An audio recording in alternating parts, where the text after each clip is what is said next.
there they are. You're going to get the players. They are both live. They are just about ready to go here, Chris. And, of course, I'm going to set them up. They have been playing with same piece sets throughout the last couple of weeks now, so we want to continue that trend, of course. Count them down, Chris. They'll get started right now. Let's go. 3, 2, 1, Tetris. And we've got the Alex starting a little bit ahead of Jeff. But I suspect Jeff will press down and catch up and surpass Alex within moments here. Great start, both scoring the early Tetris. Jeff's now properly looking at the playfield, at the matrix, if you will. Of course. But he's so good, Chris. He didn't even need to look at it, but, you know, it would help. And Alex with the early miss shift. Let's see if he sets up a double T-spin situation. Oh, he's going to tuck in the L instead. I like that play. Again, this is the TGM coming out in Alex. Very creative solves. You can see a little bit of a Spire brewing on Jeff's side, so kind Spire of brewing and another misfire on Alex's side. So both players probably not taking advantage of that warm-up period.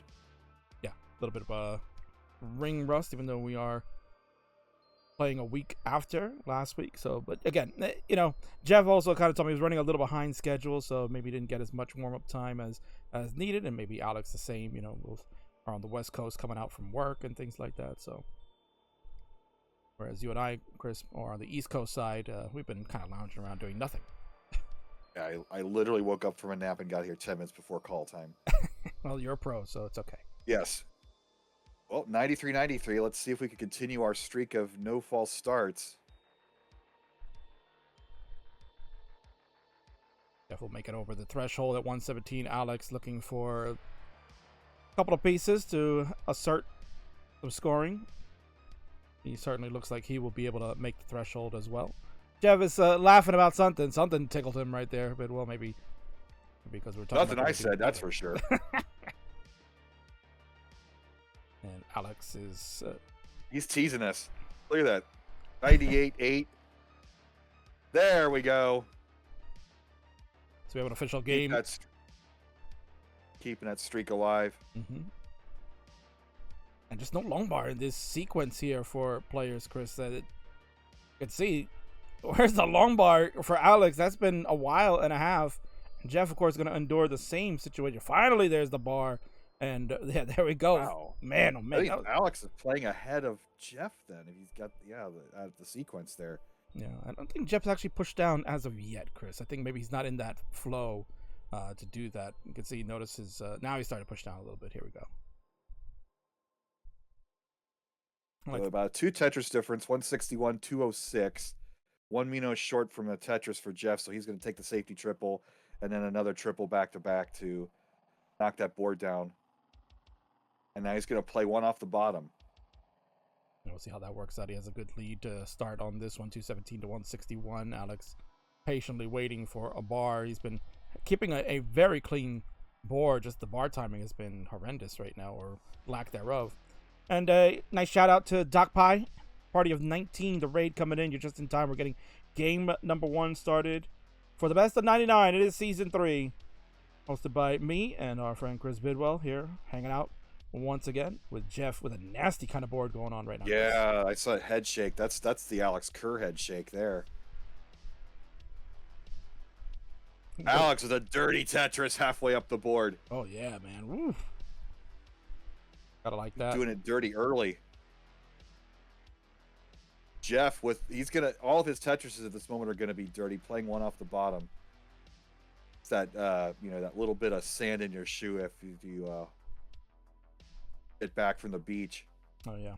Well, he's taking your advice, Bidwell. The keys to the victory. Try to limit the digging out. Obviously, you mentioned in that part that he's known for digging out, but I think what happens is that the more he's doing it, that gives Alex the opportunity to kind of sneak back in. You can see he's only behind about 2 Tetrises at the moment, and of course is behind in the line count due to the Jeff pushdown. So advantage for Alex here in this early days.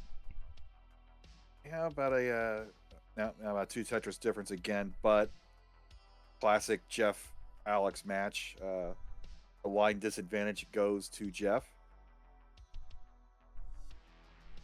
And what's the general theory with playing one off the bottom? It seems like it wouldn't be that big of a deal, but players really do try to avoid that situation. Oh, just gonna try to avoid Jeff, a top out here. Oh man, he only burned one line. More. And there it is. That's it. Top out. And that's game. 338, 334. You don't think Alex is going to want to mull in this game here. No, I very much doubt that. There's that crown. Yeah. There you go, Chris. Get on to the early wins. That was a key to your victory, and that's what Alex has done. He's taken this first game easily. A tough seed, to be honest. That one is saw pretty droughty in good moments there. Alex, the wherewithal to survive that one, and he will take advantage. So we will go to the next seed players. It is 7F. Yeah, where were the bars? Yeah, see, Alex even knows. There, see, he knows. They're in Vegas. There's a whole strip of bars, but nope, not in this game. Yeah. You know, dad jokes. Of course. I always count on you, Bidwell, to do that. Oh, Alex liked it. I appreciate it. Here we go.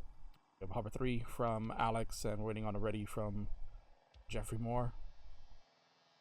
So again, 7F, increment your C to 7F, and we have readies now. Go ahead, Chris, count them down for game Here number we 2. go.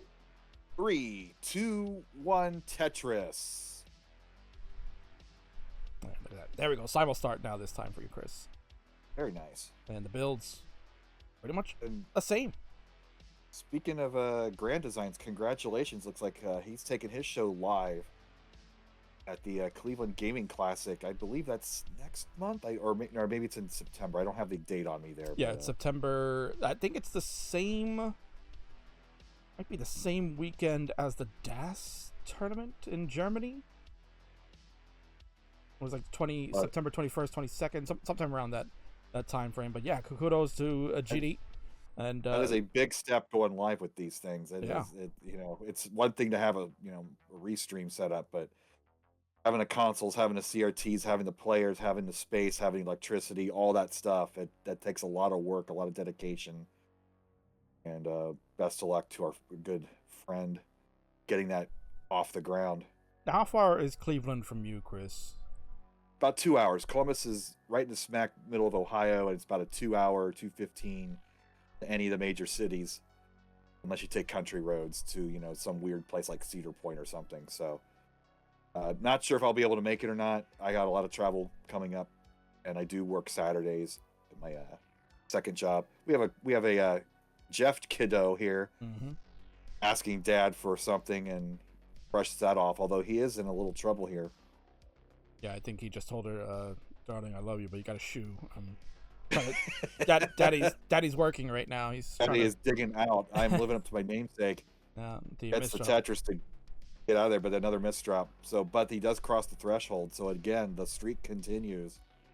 Yeah, but players have to start queuing up the Goldberg music. Oh my God! That's something I'll add that for next week, most definitely. They're going to fill in that dependency, get the J and the Z to open up that right side. He's at 106 out of Tetris. Take it to 129. Alex at 153. Starting out really well. Chris Bidwell's keys to victory looking pretty good right now. Look like Alex is taking that advice, starting out hot. Got to come out early with the wins. He knows Jeff is a very tough opponent. I think as the games progress, we can see Jeff maybe start getting stronger again. Maybe not enough warm-up time on his end, so it could be that he just got to get a few games in, and he has room to give here, Chris. He's at the 19-8 lead, so certainly he can give up. Oh yeah. And we're all rooting for Alex to not. We want this to be a close match. So, and all these crowns that Alex is getting. Alex not quite sure the spin he was going for with that move. Didn't quite work out here, so that's going to be a lot of solve here. And that's going to let Jeff Moore take the lead with that Tetris. 247, 234. Solve complete. He's keeping it close enough that at least we're in a range. 269 out of no Tetris. Jeff will go to 2. Oh, boy. And you said the number king. I did. I most certainly did. It's a very famous number, and we all love it here in the Classic Tetris community. Yeah, you gotta keep your youth up somehow. Of course. I live vicariously through the youngsters of today. I do. It's sad. Or it could be a good thing, right? It could be a good thing. Well, I mean, it's we are at the age where we can say youthful phrases with a delightful amount of cringe. So every time I say the word bussin', my kiddo kind of just hides her head and runs away. Can't believe that I would say such terms that Zoomers use. Oh, then there you go. So, Yeah. That lets you know that Bidwell's not reading the YouTube comments right now. So no, go for it. Exactly. Please. Oh yeah. Oh, they already started, but it's all good. I love it. Smash that down. Oh man, boomer commentary in the house. Let's go. Triple there on the right for Alex. He'll go to 338. Jeff at 453. Jeff's got a nice strong lead, but again, heading the line count by about 14. Alex missing another spin. The timing is it's difficult. Even though it's level 18 speed, it's still a 20th of a second window there. Those are not given plays. And you see how much further behind he's going to fall because of that miss spin. Sets up the dirty Tetris, kind of selling out his board. Knocks it down, but he's going to have to get out of this mess. The transition's coming up, and he's behind 130,000 points. This has kind of gone south real quick. Yeah, but Jeff's board is definitely not in a stable situation. He's going to want to try to clean this up quickly. He's only got 4 lines left to go. At least Alex has 18 more to play to work and get this cleaned up. Fun little game here. Lots of dirty Tetrises. And Alex set up again. Had to pass it up, and the line comes one piece later. Oh, man. But the board is now in safety range. What a play by Jeff to get that Z piece over on that right side was very difficult. Another dirty Tetris setup. See, this level of aggression from Alex. I'm digging this new strategy. Gets rewarded this time. Transitions with a 416. Behind by 110,000 points. Still within range. With a board like that, though, you can't completely discount his chances. Yeah, he just needs some bars. And look at that. Jeff has cleaned everything up. Nice job by him. He stays alive. Again, no bars for Alex. There we go. Finally, the bars shows. Finally. Great survival. 455 for Alex, 585 for Jeff, 130,000 point lead, as Chris mentioned, still maintained after all that ordeal.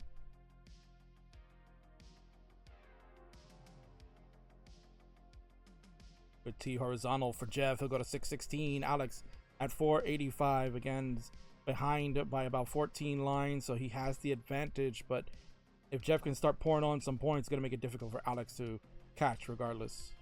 And you see Alex shaking his head every time he's got a burn, but it's at 19 speeds, you have to dial down the aggression with as a DAS player. Even rollers do, but oh boy, 2 missed drops in a row. This board is toast, and a line will only give a triple.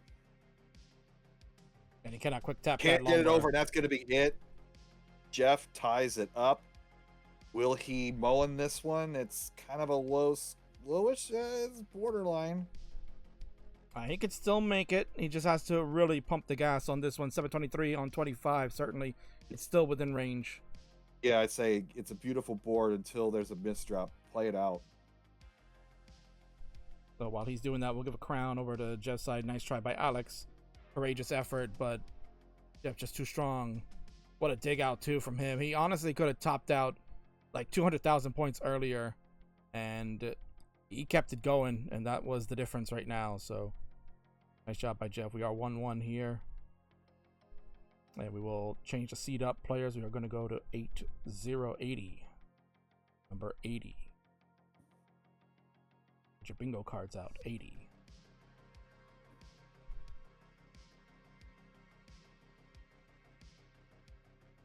All right. We are ready. Count them down in 3, 2, 1. Tetris.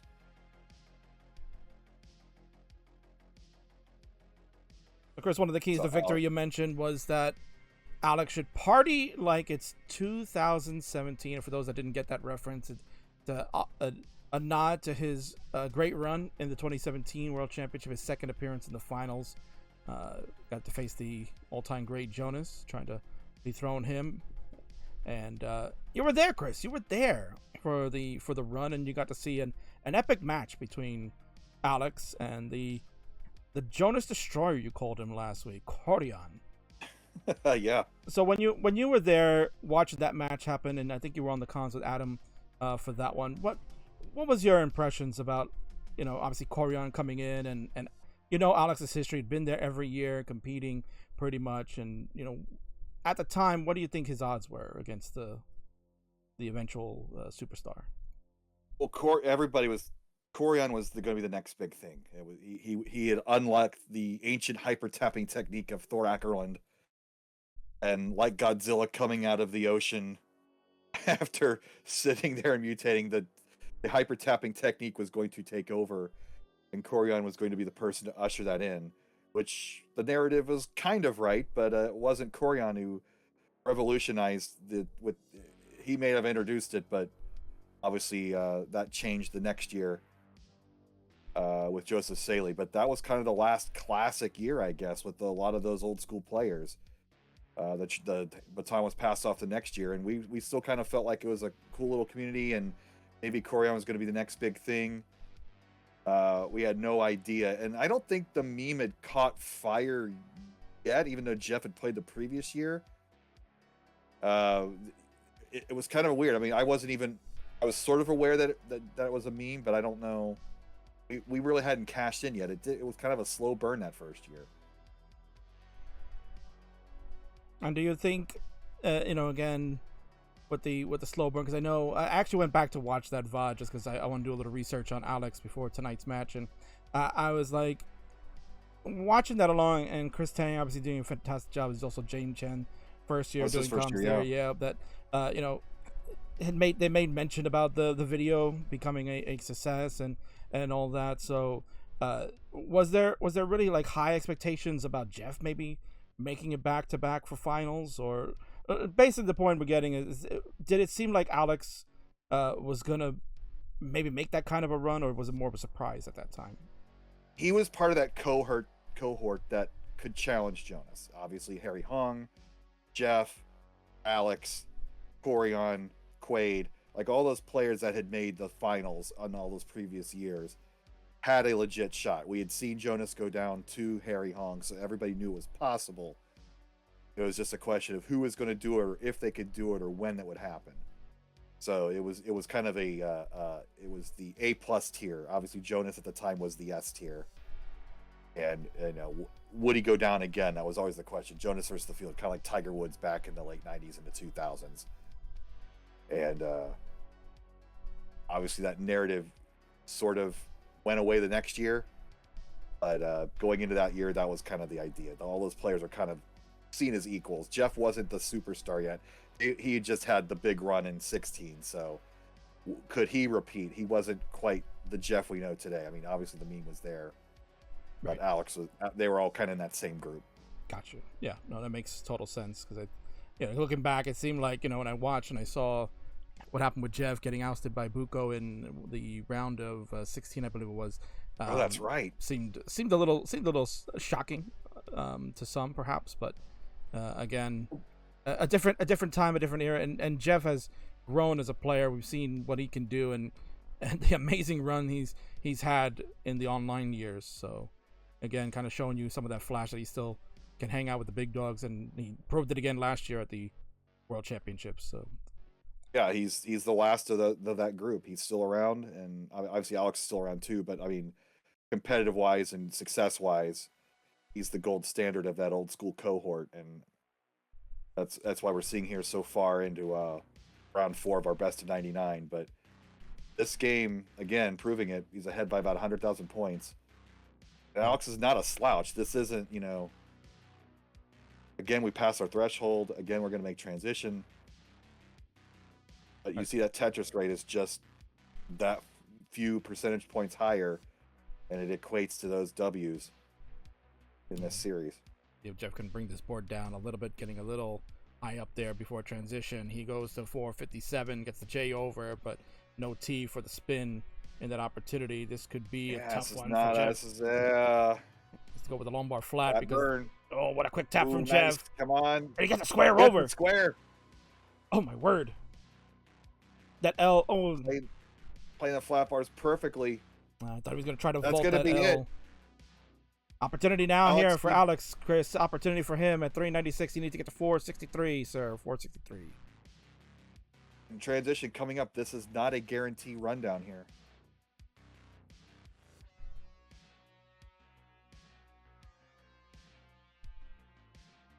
Interesting placement of that square there for Alex. I thought maybe he was going to move that to the right to keep those squares together, and then the T might have burned a double. This is going to be a horribly high transition as well. Oh, there's the head shake. And the line comes one too late, and that's going to do it. Jeff's going to take it. Pretty suffer game. Yeah, suffer game for sure, but they still made the transition. Tough one there. Yeah, I think Alex probably go back and look at the replay. He'll agree that there was probably some better placements that could have been done right before their transition. He had a tough board, but nonetheless, Jeff's 462 is going to hold. He'll take a 2-1 advantage in this one. It was a rough seed again, so hopefully the next one will be a bit better. We'll go to 91. Seed will be 91. Pretty decent year, Chris, right? Yeah. The year before Super Nintendo came out. That was the year Punk broke, according to the Sonic Youth documentary. That's true, yes. Nirvana Nevermind came out that fall and changed culture, and everybody started wearing flannels. Oh, yeah, that was a thing. Ask Game Scout. He's still living that culture today. I kind of want to get another one. Everybody's into hoodies these days. I want to wear a flannel again. Oh, that's true. Here we go in 3, 2, 1 Tetris. Game number 4 coming up.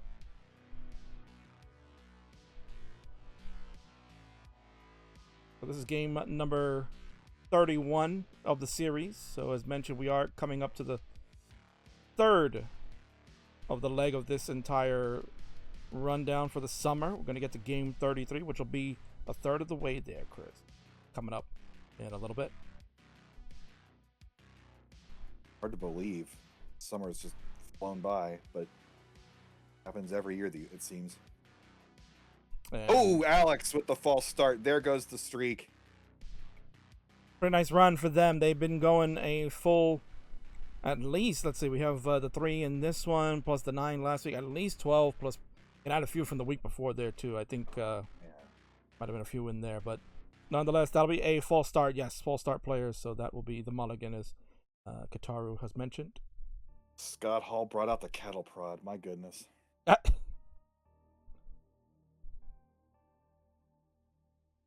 Again, been kind of a rough seed this evening for our players here. Hopefully the next one will be maybe a little bit better. A2 for you guys. Just increment to A2. And they have readies again. So here we go, Chris. The mulligan game. You can count them down one more time. All right, attempt 2 in 3, 2, 1 Tetris. And Varchild with the sarcastic woo. Appreciate that.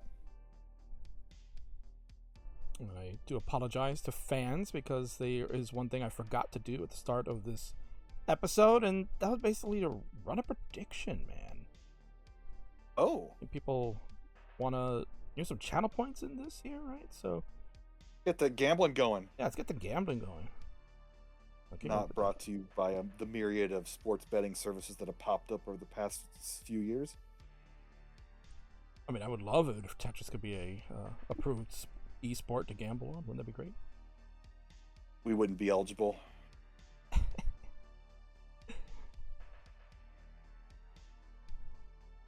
don't know. We can.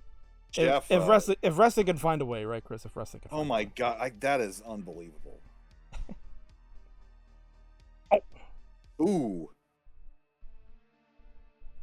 We're gonna have 2 false starts in a row. Is Jeff gonna get out of this? He looks safe. He solved it. Good to go.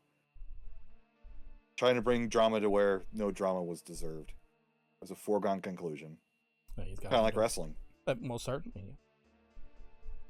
102 here for Jeff. 97,000 for Alex. Alex going to go to the key tuck and the skim with the J to get himself set up. And he's going to just look to build a little bit once that Tetris. Man. Building a tower in the center like that. Obviously, that was the only place for that T to go. You know those towers are like magnets for tetraminos.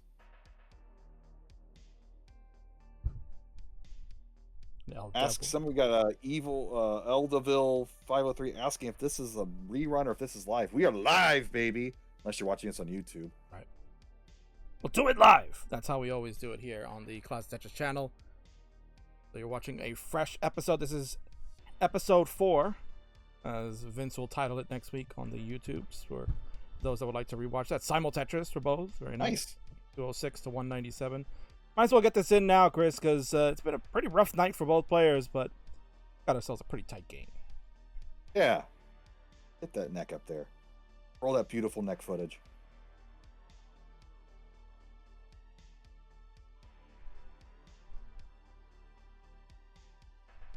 So now Alex is going to play one off the bottom here.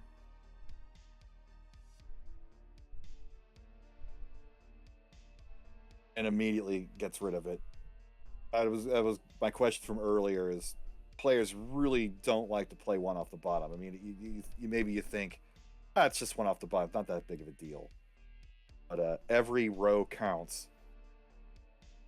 So getting rid of that, even if you could squeeze some more Tetrises out from that build, is more important in the long run.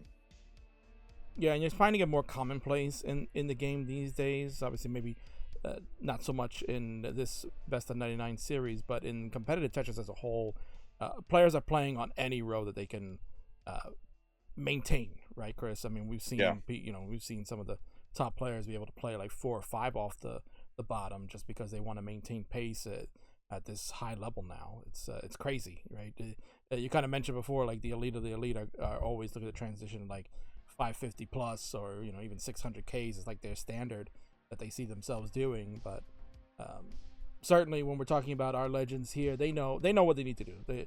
It's about survivability. Get through this 18 and try to outlast your opponent on the 19. So certainly trying to keep that together and avoid having those high builds. But we have Jeff again ahead by about 70,000 points, 405, 334 heading into transition. Again, Jeff's ahead by about 10 lines. It's almost like they put this in the copy machine. But the fun part begins after transition. Of course, Classic Vamche in the house mentioning that they'll have to do some editing because Bidwell saying live, we'll do it live. And then did give a suggestion to Alex. Alex, if you're listening to the commentary, suggestion from Vince is got to work on those spins, bro. Get back to the gym class.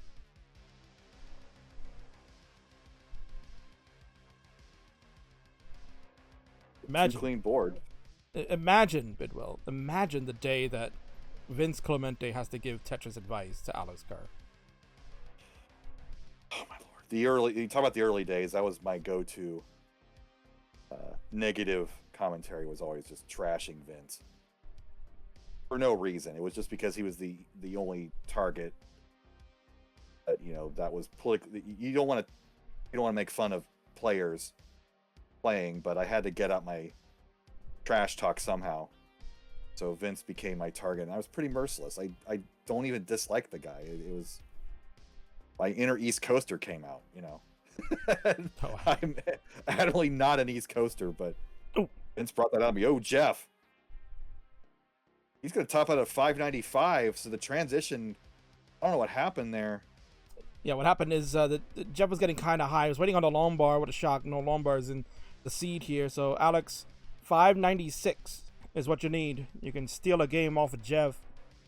He has topped out at 595. 596 will be the goal for you. You got plenty of runway, Alex. So, again, party like it's 2017. This is what he did to Corian. When Corian had a bit of an early top out and he had to chase.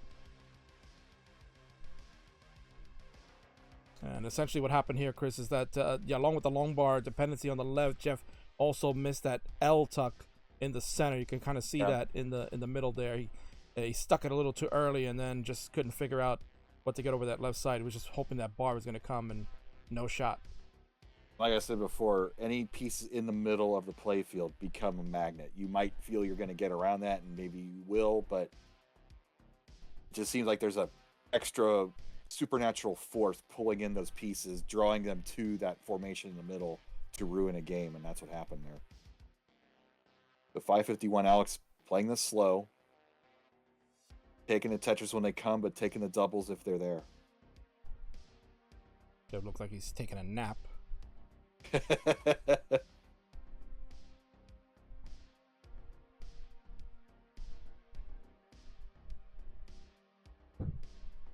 Now, of course, obviously, in today's competitive scene, you've seen that the players of a greater skill level with the rolling technique and such, they really don't like to try to wait around doing the line out too often. They like to just build up and get it done and get it over with quickly. Do you think that players kind of scoff at that in this day and age? Like you see, obviously, Jeff just kind of fooling around and whatnot. But do you think like maybe players are more inclined to say, "Man, this is not the way to play the game. You gotta do it the right way. Do it in style, and hopefully, Alex doesn't get burned by trying to do that." I wonder if that's the Tetris effect, classic score attack that kind of introduced that more to the scene, because putting that clock into the chase down situation really forced players to start going for the Tetrises. That's a great point you just made, and Alex is about to make a great point. He has it. 595, 800 is enough. 596 for the extra kudos points, and he is good. And all right, we're tied, baby. Yes, we are tied again. So this is kind of starting to look out like how our first round went, Chris. They went back and forth a little bit, exchanging wins early on, and then Alex was able to eke it out at the end with the last two wins. And of course, Mullins are at the discretion, so if Alex wanted to mull, he could have, but we'll see. He'll top out. He's happy with that, and he knows keeping it nice and tied is good. All right, so that was all right. A2. We'll go to B3. You take care of B3. So you guys are doing the last two digits when you're changing these up? Oh, they're changing the first two. First two, okay. I'm wondering, like, has anybody analyzed the differences with the seeds, and are there similarities? No, I think if the last two digits change and it's kind of the same flow, maybe. Well, I mean, you got a great person to answer that right there on the right. He would. Well, sorry to tell you that. Go ahead and count him down, Chris, for game number 5. All right, here we go. In 3, 2, 1, Tetris. What was once a best of 9 is now a best of 5. Hell yeah! Now, I know in one of the older patches that was done to help create the same seeds before other variations came out, Hydra Dude had put one together that would enable you to play with the same piece, and that was kind of the one that was used throughout Classic Tetris for a good amount of time back in 2000 and 2001. But one of the problems with his was that you could never use a 00 in front. You could use it in the back end. There was no problem with that, but there was an issue where if you try to use 00s in the front of the seeds, that it, for whatever reason, it just caused a major problem with the sequence. And I think it was like less long bars and just an abundance of like S's and C's or something like that. The little lore behind that I don't remember today, but right. Well, Jeff, speaking of lore, he can get out of this, he'll be a legend. I mean, he already is a legend, but right on the precipice there, gets the line piece over. He didn't have to get it all the way to the left, only one short. Column 2. And with another burn here, he will be free. But unfortunately, Alex has also been in trouble. He's going to get a dirty Tetris here. But we got a 66-64 game early on. We haven't crossed the threshold. But both players not quite feeling it tonight. It's been a little rusty on both ends, but I'm here for it. Give me the dirty Tetrises. Give me the off-center wells. Yeah, this is the kind of Tetris that you want to see where, it doesn't have to be pristine. You don't have to see immaculate stacks to be entertained. You're getting the grit and the grind. You're watching players work their way through and have to work for this, right? Right.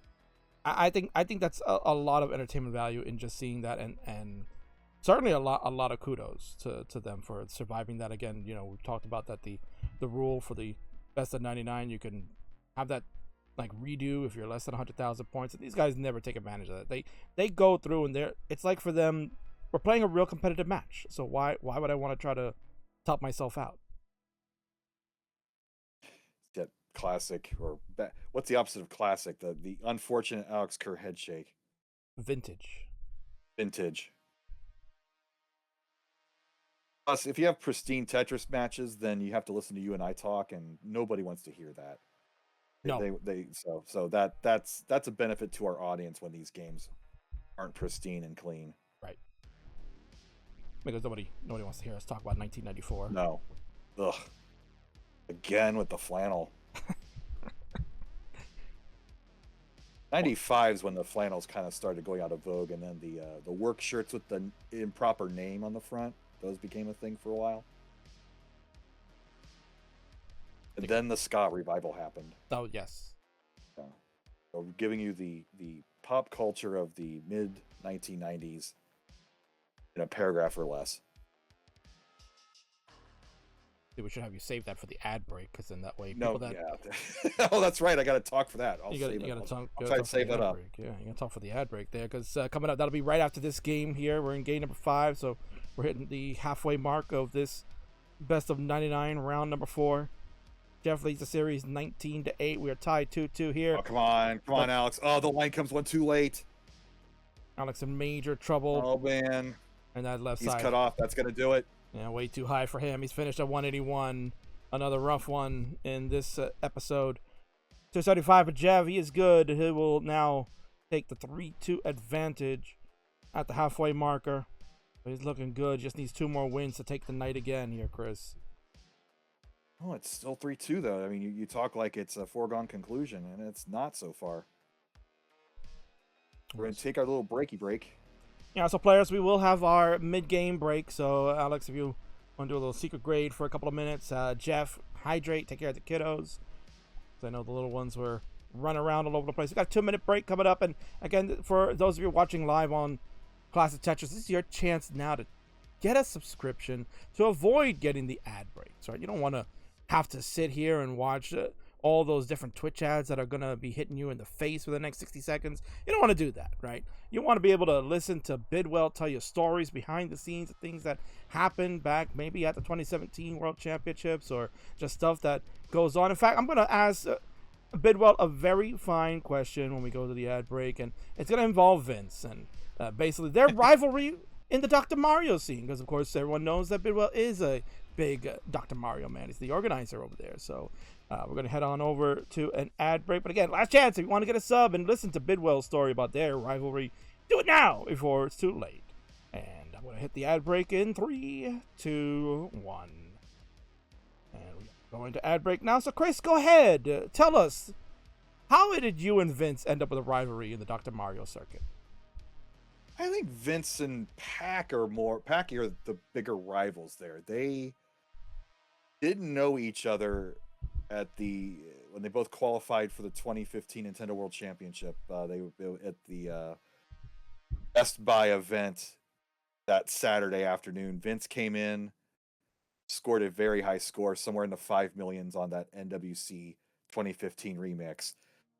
Vince left the venue thinking he had it in the bag. Then some dude from San Diego pulls up after Vince had left and beats his score. Not by too much, but by a fair amount. I think Pac got about a 5.6 million, something like that. Like, Vince didn't believe it was real. Vince thought that Pac had actually had multiple attempts to get that score, and it was just a one-off. And through me, the two came together and kind of became fake rivals and real rivals. And when I started up the Dr. Mario Championship in 2017, a couple years later, they both end up in the finals of that inaugural event.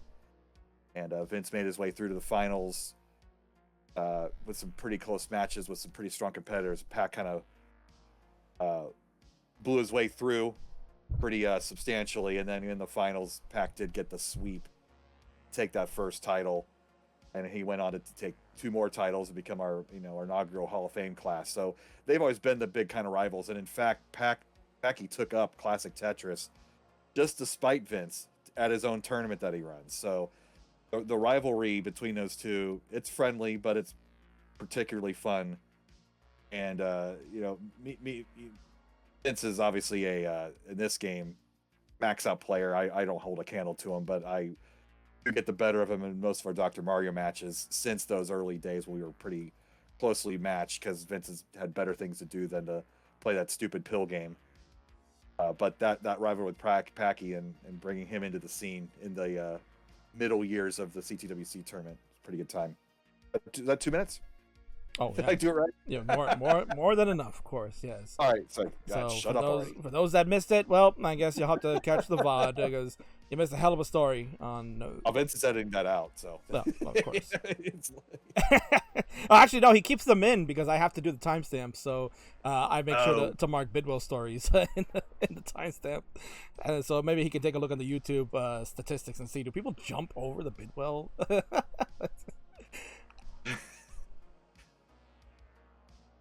All right, players, so we are back from ad break, and we are set to continue on the second half of this one.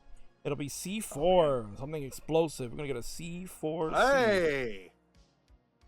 So when you are ready to go, we will continue on, and we have the ready. So, Chris, go ahead. The second half of round number 4 commences. Here we go. In 3, 2, 1, Tetris. Maybe we'll get some bangs. Oh, I'm to see a lot of bangs and bangs, of course. We'll see if maybe things can change up for our players. It's been a kind of a rough first half.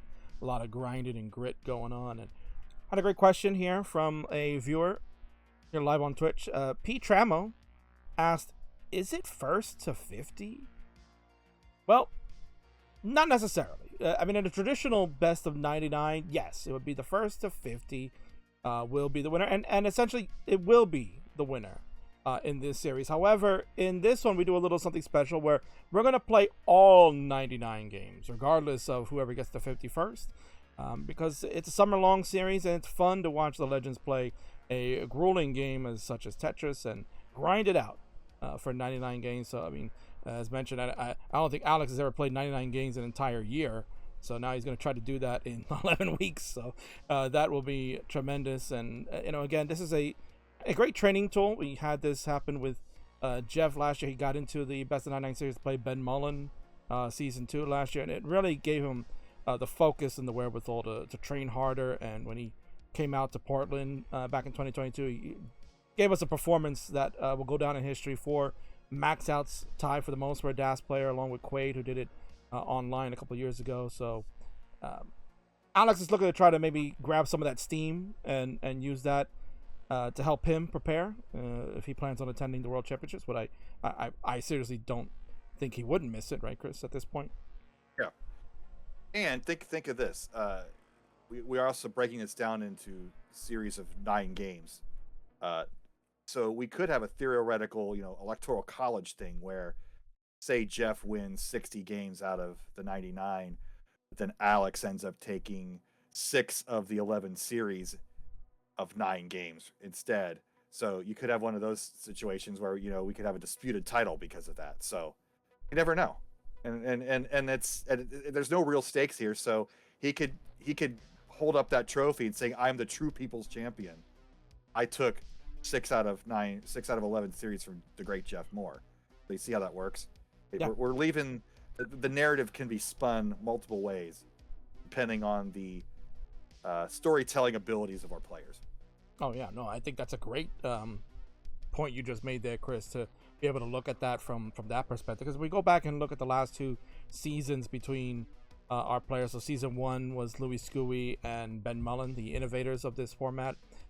Ben won every single week. He went 11-0 overall, but he ended up winning about 2/3 of the matches. So like Louis wasn't getting demolished every week. It's just that he got beat like 5-4, 6-3. The matches didn't really get like too crazy out of hand. Whereas Jeff, when he played Ben last season, was a whole different story. Jeff kind of got off the gate real bad, and then after that just went on an onslaught tear. And I believe he finished 8-3 overall for the 11. So it's certainly a possibility with these two because it's 2-1 Al or 2-1 Jeff with the series rankings. Right now we are in a tight one. 347-2, 78. Tetris for Alex, a little dusty one, as Zempro had said earlier, when you're 1 off the bottom. Yep. And again, the line advantage, 10 line information advantage for Alex Kerr here. So that's 2 Tetrises more, so that really shortens the gap, assuming he scores those 2 Tetrises. 417 now for Jeff at 99 lines, about to hit that Joey Parker turn, as we all know and love. Look at that Z-spin from Jeff. Tremendous. But again, another, oh boy, these spires for Alex's board. Gets the square over just in time. The pieces coming in now for Alex. He does get that right open, and a long bar will come and help. Only a lines still left to go here for him here, Chris. Yep. When you get a big dig like this, it's real easy to relax a little too much and then make another misdrop. That's a tendency you tend to see a lot in this game as well. When you make a crazy save, you dig out, you dig, you get back to scoring position, and boof, another misdrop. So breaking those tendencies is pretty key to surviving competitive matches, because if you're just casually playing and you got a bad game going, how often do people try to dig out? And that's right. Sometimes you're chasing high scores. Like, I don't want to do that. I don't see it. You watch like a NES speedrunner, and whenever they have a bad move, they just completely reset their game. It's like, man, that's not a competitive. That kind of goes against the spirit of competition to quit like that. I mean, I get why they do it. They're going after the perfect run, and only perfection is going to really net them anything. But seeing them dig out of a bad situation, that's the fun of sports. And what's fun is that we got a major line disparagement going on right now. Jeff is already on level 20. Alex is still fooling around on 18. He is waiting. The long bar will finally transition him over 467. Jeff had the better transition regardless. Jeff transitioned like way over 500. And Alex already getting into some trouble there in the center. He needs the long bar bail as soon as possible. Give it to him. Just gets it over. Woo! Pretty spicy situation there for Alex, but he has come clean and he is safe. 477. The match continues. Jeff is already on level 22 at 624. He's going to look to take it to the house. So here we go, Chris. We got ourselves a good run now. Yeah, we got a good run now on this 19 speeds. Let's see what happens. And again, it's just the line discrepancy here. You just don't know how far ahead Jeff truly is. A perfect run by Alex, I think, would be enough to overtake this. But we got a long way to go before level 29. Plenty of levels left to go just to see if Alex can get the P sequence worked out. I like that move with the T piece. He made that last second rotation to adjust, and it worked out very well for him. He has Tetris ready. He's a long bar. Here it comes. Bangarang Tetris while Jeff is having trouble in the center. This board is sold out. He can maybe get one more Tetris. Got to cover the well, and that's going to be at 724. And Alex Kerr has a beautiful board, needing about 100,000 points, so no lining out this time. Oh, and he can't get the square over. Can he get the line? Just gets it over. Wow, what a save. He's still got quite a long ways to go. He's going to need to score some Tetrises here. He needs a 725, 725. So he's about 100,000 points down. This Tetris will get him a lot closer. 658 now for Alex. 725, as Bidwell mentioned, is the target to take this game number 6 and even it up again. Chase down didn't work last time, but you cannot line out this time. But you do have enough runway to take smart burns like that, the double saves, and the Tetris at 698. A Tetris and change will probably do it. Not quite at 30,000 points yet, I don't think. Yeah, but right now he can afford to take some burns. But he's getting a little aggressive here, Chris. Oh, I love it. This is a change we've seen in Alex now over the coming weeks. Here comes Bangarang Tetris. He's got it. Alex Kerr gives you a little bit of something special. Dynamite in that C4 pocket for him. Is he gonna blow in here? Explosion. Let's go. Boom. Maybe not enough, but let's see how far he can take this. He's hot right now. Got about 15 lines left. So if he can go perfect at this point, it'll be 4 very Tetrises close. at 30,000. It's be the 950-ish. 11. That was 875. Yeah, about 950, as Bidwell mentioned. That would be his second highest score here in the season. His biggest one was a 975. Maybe set up a center well and go for it. I mean, there it is, 885. Oh, GG's, we're tied again. This is fun. Very nice. Alex made a statement right there, Chris. He made a statement big time. Not He's afraid. Inspired by my electoral college speech. Can take this thing after all. Very nice. Great job from both players. A very exciting game number 6. And we're tied up here, Chris. Jeff with the true false start. But he'll just pause it with the first piece. Well, he's also on the wrong, but that's okay. So D5, players make sure D5. That's fine. Don't worry. I don't think Jeff's going to need a advantage here.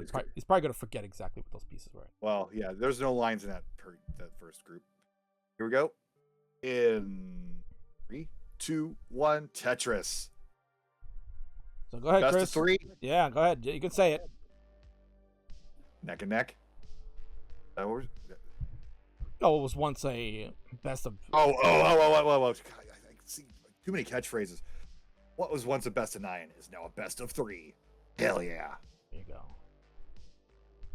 There's the miss drop from Alex that, that was one of the keys to victory last week.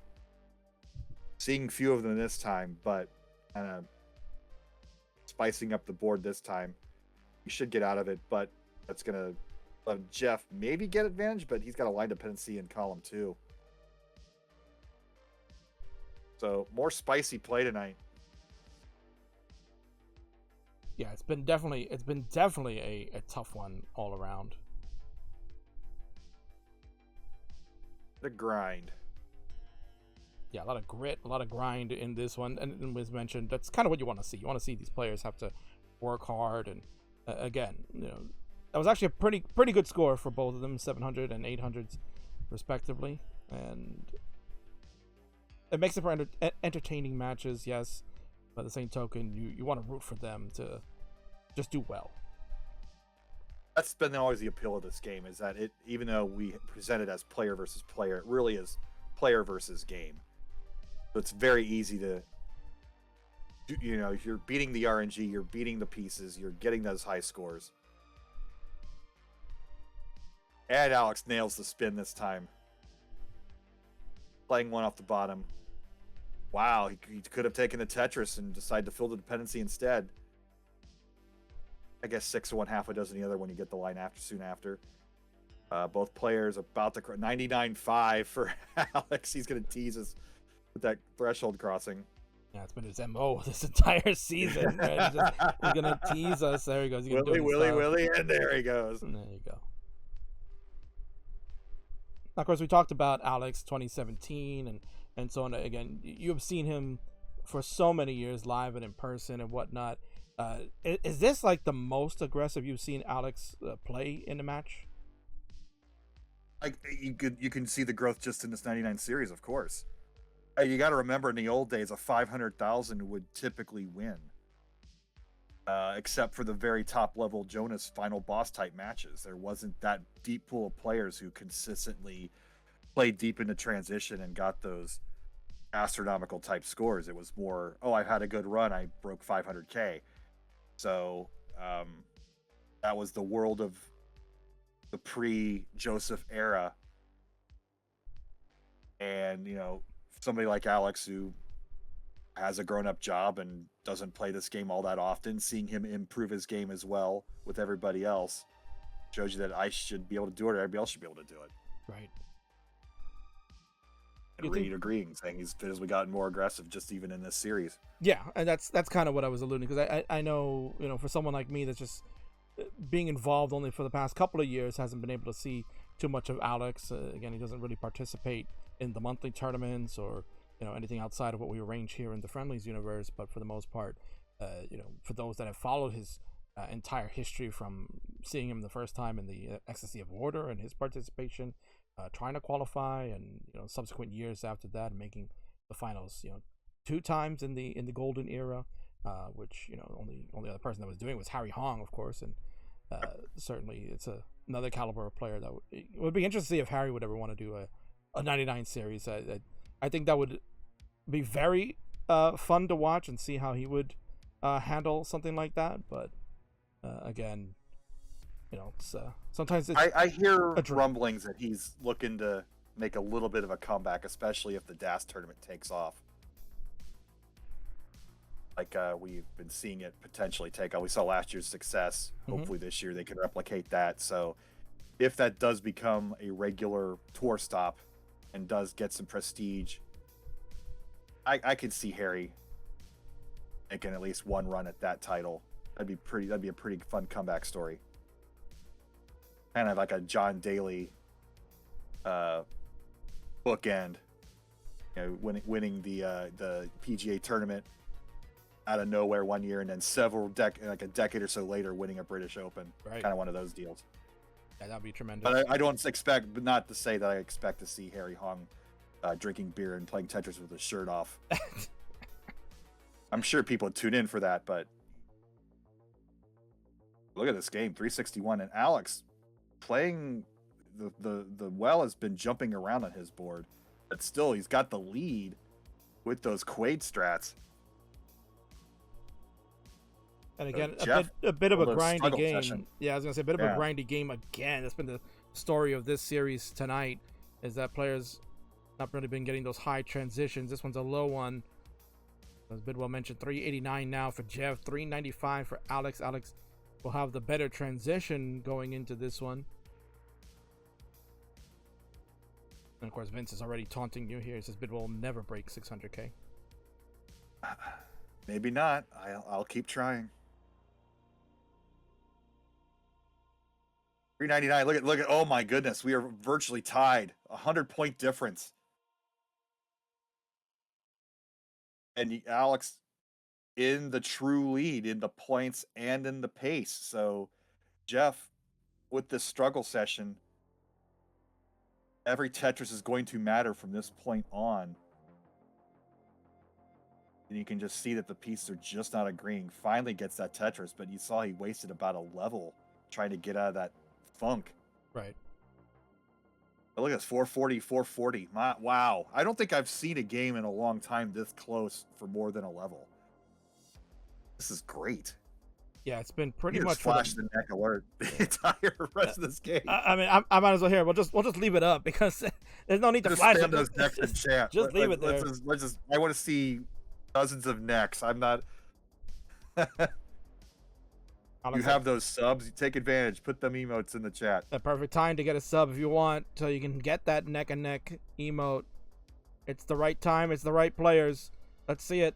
Let's go. And in fact, Chris, even though this is a low-scoring game, we're on level 24 for Jeff. He'll get a Tetris at 514. Alex at 466. This game is pretty awesome, and the crowd, I can hear them. They're chanting it as well. Alex's board is just perfect. So Jeff is quite a little more aggressive, but it's the board health, it's the runway. Alex doesn't make a misdrop here. He's got this in the bag and will take the lead. Pivotal game 7. 553 for 5,000 point difference. Oh, this is awesome. Alex, clean board. He's waiting for the bar. He'll take the safety triple, has no choice. Bar comes a piece too late, but here's another one. Bang! Wow! He's got the lead, 598 to 561. Jeff needs some help. Oh, a misstop for Jeff Moore. And he overshifted. He's going to top out, and Alex takes game 7. How about that? Alex hangs tough. He's partying it up like it's 2017. He's hanging tough, and he's got the 4th win on his side. That is game number 7 to him. And Chris, he's looking at potentially maybe sniping another one and getting back, climbing up to catch Jeff. Hey, that's the thing. Jeff is such a high class. You just expect him max out after max out. When he has that slight off night, Alex is right there to take advantage of it. I'd like to thank Colin for subscribing. He's been here for 8 months next month, and it'll be a baby boy, so good to see that. Barrett's here. He's got GGs for both players. Yeah, this has been, but again, yeah, this has not been high scoring with the exception of the one game that we saw, Chris, but every single game in this one just feels like it's a war. It's been a war of attrition. And you see Jeff does have it. He has the 3 900K games there in his high score, so he's not that off. So more green tea, more beverage on Jeff's side. Looks like glass cleaner behind him. Don't drink the glass cleaner. Pound him down. Here we go. Game number 8. 3, 2, 1, Tetris. I was waiting for you to say, let's make it great. Hell yeah. Yeah. Don't be late. Game number 8 decides our fate. Hell yeah. Ooh. Poetic. I think that is one of his things, right? Colin, you can correct me. Colin's a GD. I guess, what would we call him? An acolyte, perhaps? Staffer, acolyte, underling. Henchman.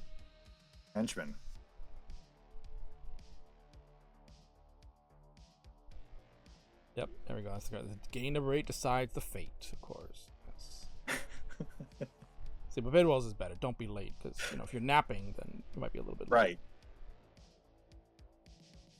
If you're napping, you maybe will never break 600K. Correct.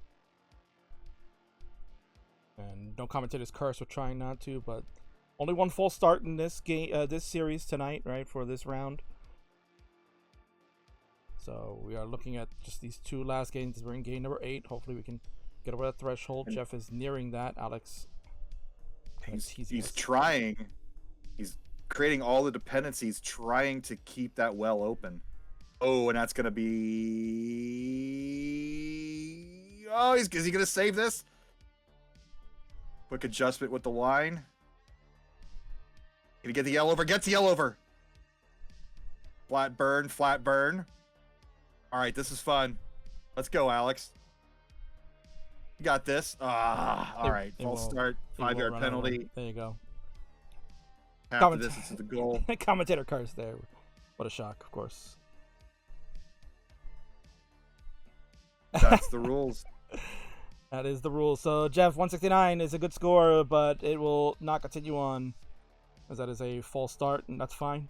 We want to see some. I'd rather see a couple of false starts here, Chris, than have those like 100K early top outs. Oh yeah, a 101 than a loss. That's kind of it's the spirit of the rule, not so much the rule itself. But of course, and you saw the effort Alex was doing. He was really trying to not let that happen, but the pieces at the end did not work out. Always my fault, Vince. Here we go, Mark 2 in 3, 2, 1, Tetris. Game number 8, let's make it great. F7 is the seed. We'll get T's and a Z to fall down, and they will begin to build. This is game number 8. 2 full starts tonight, but that's okay. If a false start leads to a max out game, Chris, then I'm all for it. Hey, we get to hang out with us a few minutes more. It's only 10 o'clock. I mean, these guys speed running. They're just so good. They speed run this series every week. We book about 2 hours just because you have to anticipate false starts and breaks and things like that. But these guys are like, they don't get paid by the hour. They're just like, let's get it done. Let's go. They are Jeff with the left well here. They are Brock Lesnaring their time on this show. Yeah, I guess an F7 is like an F5, except you go around twice. Yep.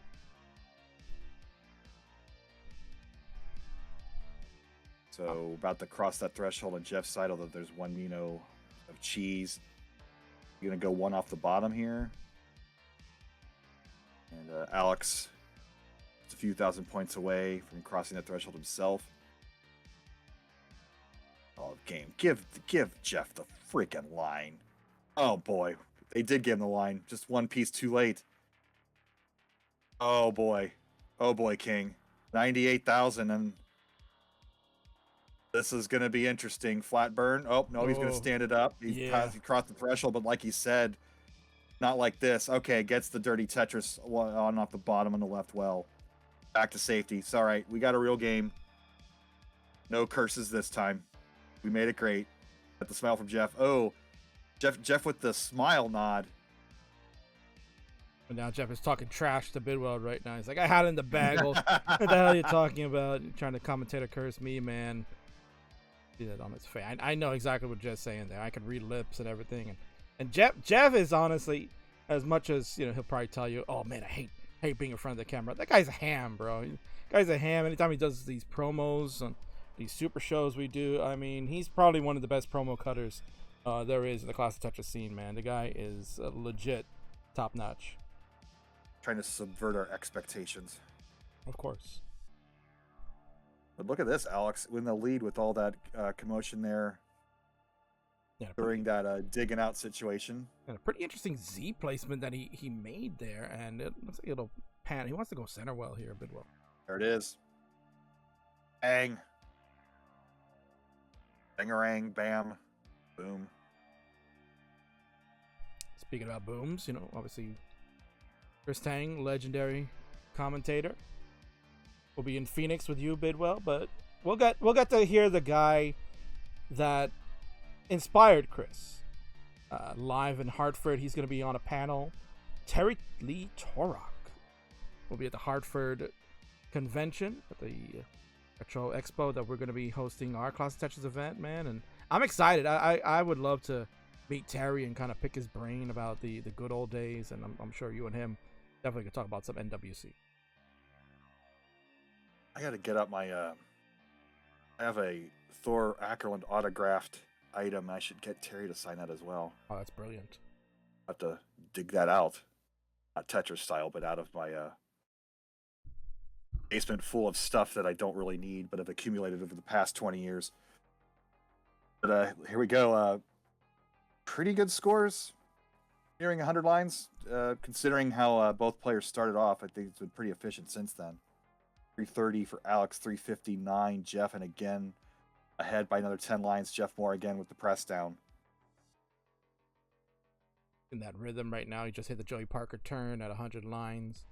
Alex, plenty of runway to go. You'll see he obviously will transition behind Jeff as he does in just about every game of this year. I don't think I've ever seen Alex transition ahead of Jeff so far.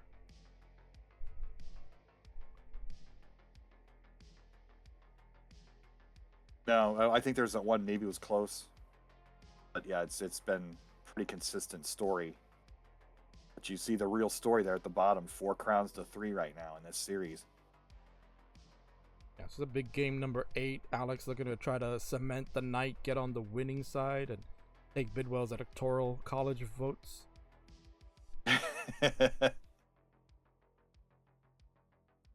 Jeff looking to try to tie it up and give us an exciting decider to see who will take the night. Last 2 rounds, Jeff has been winning them handedly. Got the sweep in round 2 and then won 6-3. Kind of closed it out back in game number 7 of the last round. And he's going to transition to 509, Chris. 469. Hey now for Alex. Wait. Yeah, Alex is going to have the transition lead, assuming he finishes it here. Mentioned that earlier. That's been the key. That's been the key for him tonight, Chris. Whenever he's gone into these transitions ahead of Jeff, I believe he's gotten the victories here. He's not slowed down, and very nice job. Misdrops have certainly gone way down. Yes. It's just timing, and it's extremely difficult to get the feel for it, especially with DAS players. When you're a tap roller, it kind of just there is no feel in that. You just brute force your way across it. The elegance of DAS is you really got to get that timing down perfectly. So this is an interesting situation. Alex does get the line just barely. He was kind of being aggressive, trying to build that up to get the score, because he knows these level 19 speed Tetrises are going to be the key of taking this win. He's behind 594 to 604, but he is have the 2-level advantage. Oh. Assuming he can finish, vaults, flips the piece over. Yeah, those squares that came in were brutal. Had he not flipped that, he might have not made it. But now he's in cleanup mode, and Jeff is back in the driver's seat. Now he's up with the evil number to 607, although he hangs the T. So if Alex can get clean, he is clean. Going to be aggressive.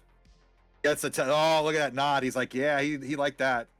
Oh, he's feeling Getting it right the now. line piece right after you get Tetris ready, the best feeling in the world. And while Jeff hanging tough, he's dug out, staying alive. He makes an adjustment of the T for the J to come in, changes his mind about that long bar placement, and it works out very well. He will use the long bar to open up the right well so he can get that triple. And Jeff is safe. He's dug out at 692. Alex at 648. Alex is behind 2 levels. Mino at the bottom means Alex still has some more solving to do, and he gets it. Still not ready. Okay, he's ready. Give him the line. Oh, it comes one too late again. Still ready. Gets it down. Jeff is slightly increased lead. It's about 2 Tetrises now. But again, runway. Alex has it.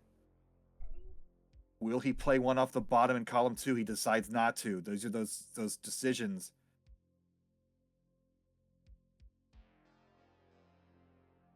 Nice T-spin at level 19 speed for Alex. Plays aggressive with the line. Just can't get Tetris ready, and now he finally is, but he had to waste about 6-7 lines to get there. Yeah, but it's okay. 749, 733. Jeff is now approaching this level 28 here, Chris. Yeah. So he's going to set the mark. He can get 3 more Tetrises here. He's basically sell out your board at this point. There's no point in just getting doubles. He's going to get 1. He's not going to get 2. So Alex, just keep playing your game. Bangs out another Tetris.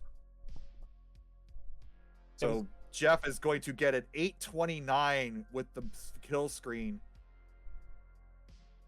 829, 119 is the final score. Alex, 130 will win it for you and win the night. And we're going to have to try to do it here in the last level, Chris. He's going to need both of these. He has 7 lines left. He needs 2 Tetrises, so he can burn maybe a couple of lines, but that's it. He needs lines now. There's 1. 1 more line will do it. Or only 4,000 point difference. Maybe a double. He's going to go for the Tetris. He's going to play it well.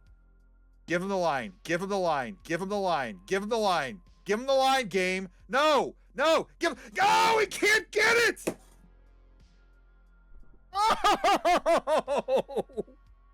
Unbelievable. Would a double would not have done it, right? Or double would have been right on the. A double would have been. A double might have done it. It would have been on the threshold. A triple certainly would have done it. Yeah. But his board was already Tetris ready. It was going to be tough to get the triple in, regardless. He only had the 2 lines to burn, so any placement would have blocked as well. And he was doing the right thing, but the bar timing once again just didn't work out. Alex at 825, Jeff at 829. Jeff will tie it up. It's 4-4. And yeah, Chris decider, will go King. The decider, yes, GG's. Woo! Wow. What a game. A lot of no's in chat there. A lot of people couldn't believe it. No. In fact, you know what? We can do a little soundbite. That one was a tough one. Man, Alex, that was tough. No!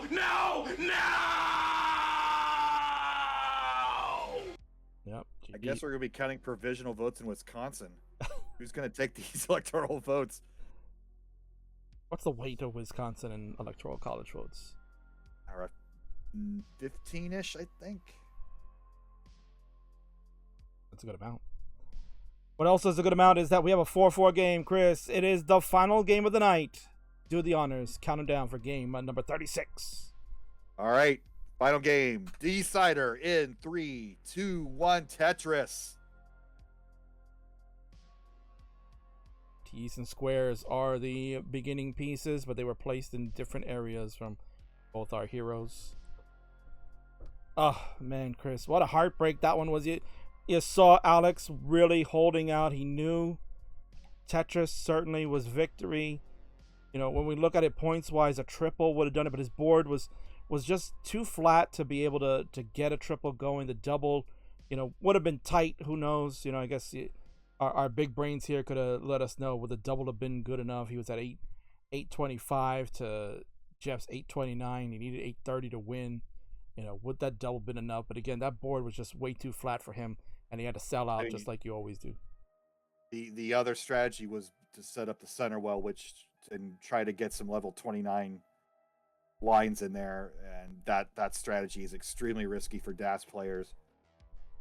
But you know, it wasn't the strategy; it was just the piece sequence. So Jeff here gonna play center well, get to 75,000.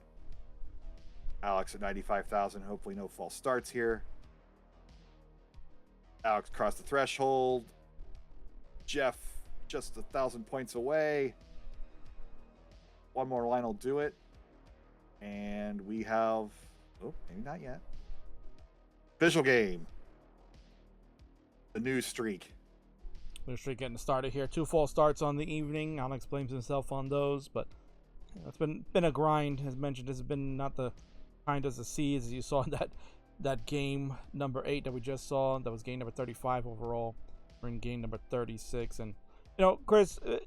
maybe you know a little bit about this, but there's always that myth, right? There's always that myth among Tetris players that those later levels, it feels like the game just droughts you on purpose, right? It's like there are no bars to give you. You've already spent them up in levels 18 to 25, right? Like 26, 27, 28. There's like no bar. It's that feeling, right? Is that more mental, or is there any type of scientific knowledge that would tell you otherwise?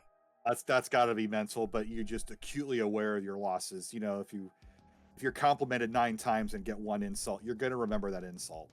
Same with, you know, winning and losing. It's the losses always hurt more than the sweetness of a win. So you just recognize the pain more. Oh, it is so painful. Sure, Alex is probably not going to sleep well with that. Well, maybe he will. I'm sure. Alex is gonna win this and take the series 2, and we'll have a tied series,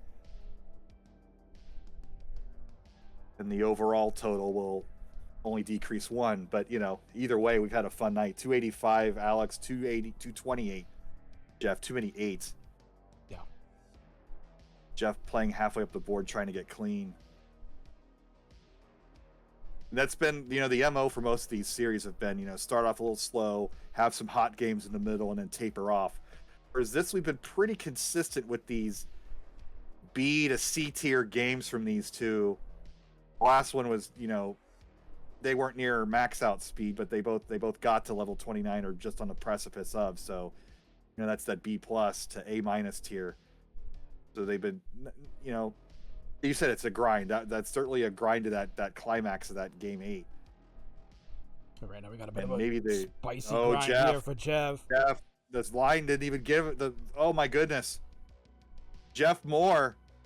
That's going to do it for Jeff Moore. And Alex Kerr takes game number 9.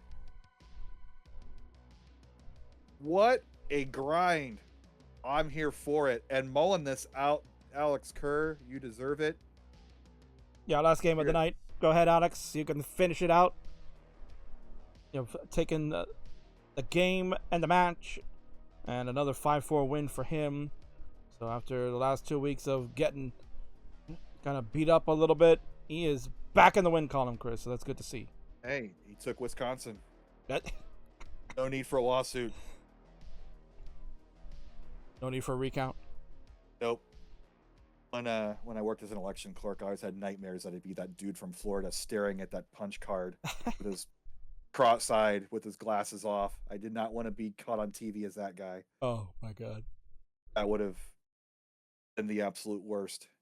Almost certainly. And you know what else is pretty worst? Well, pretty bad, I should say, but it is the worst too. Is an early top out. So Jeff knows that when you get an early top out here in the Friendlies universe, there are sound bites. They haven't been doing them really that often because this is the best of 99. These guys are legends. Everybody has an early top out, but since the match is over, well, he knows what he's going to get now. Oh, Monsieur Kingsman, it's hard to hold it in. Oh, no, I'm going to let it go, man. It's going to come out. Now that we got that out of the way, Oh, this is no, a monster Kuzma. game from Alex Kerr. We have 552 at 124 lines. This is a potential 600,000 point transition, and Alex smartly takes the double instead, but he's still going to have a monster score here. Play this out, my friend. The board is beautiful. The lines are flowing. And the The most flashies are coming across the screen. Oh, and he misdrops the square. Fixes it with the next square. You know it's working when you can fix your problems that easily. So we'll see what happens here on the left. It's starting to fall apart. I've cursed it. Blame it on me. Can't get over the left. Oh, I can't do it. But he was playing more aggressive than normal because he knew he was going for that max out. Had he been playing in the match, he would have not gone for that left well and would have burned a lot earlier. But GG's all around tonight. GG's all around tonight. Let's ring the bell to make it official. We'll head on over to the winner's scene and congratulate this man. You saw him on the winner's scene back in round number 1, but he's back on there here in round number 4.